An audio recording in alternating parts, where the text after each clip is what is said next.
Let's take a look at this sample together. Keep in mind that we are examining voice here. How is our author speaking?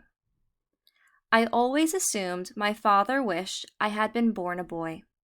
Now, please don't assume that my father is some rampant rural sexist.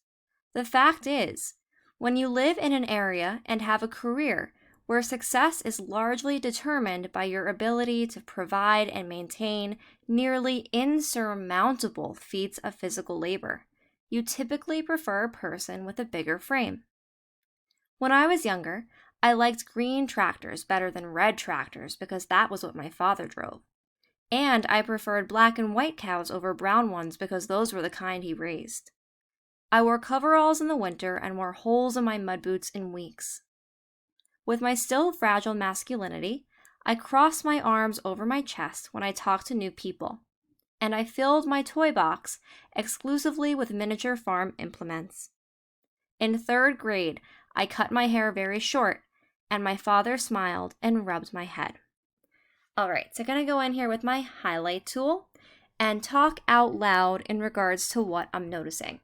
Right off the bat, this first statement, I always assumed my father wished I had been born a boy, is very blunt. Okay, so let me write on the side here. It's blunt. It's a short sentence ending in a period.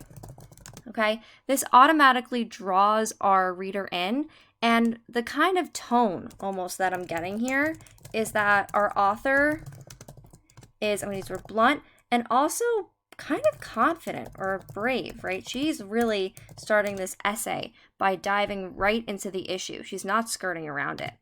And then if I keep on going, she starts off the second sentence with the word now.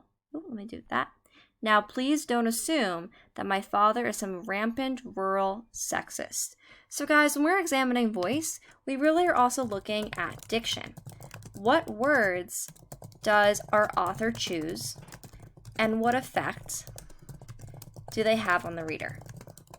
Okay, so that word now, please don't assume, it kind of has that conversational tone to it, right? She's connecting to her reader, and she's also being a little bit more casual.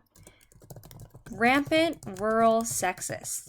This is some strong wording that she is using. We're really getting a sense of her personality, that she doesn't skirt around the issue. She's bold is the word that I'm looking for. She's very bold. She just comes out and she says it.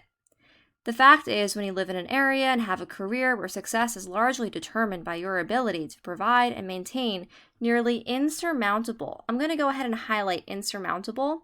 This is really the only larger vocabulary word that appears throughout this excerpt, but it says, impossible. So she's almost sounding even a little bit frustrated with this.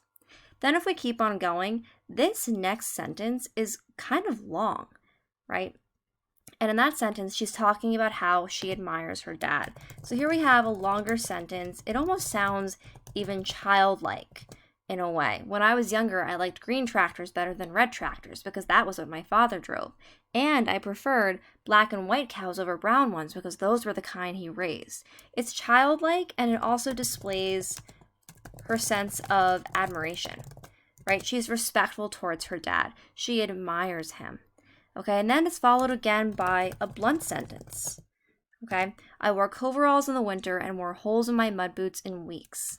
With my still fragile masculinity, that word fragile over there is starting to indicate to the reader that while our author is bold, she is making herself vulnerable, okay, while she's writing this piece. So while she may appear to others or come across as being very bold and confident, she is nervous or hesitant and almost defensive in some ways, right? When she says that she's crossing her arms over her chest.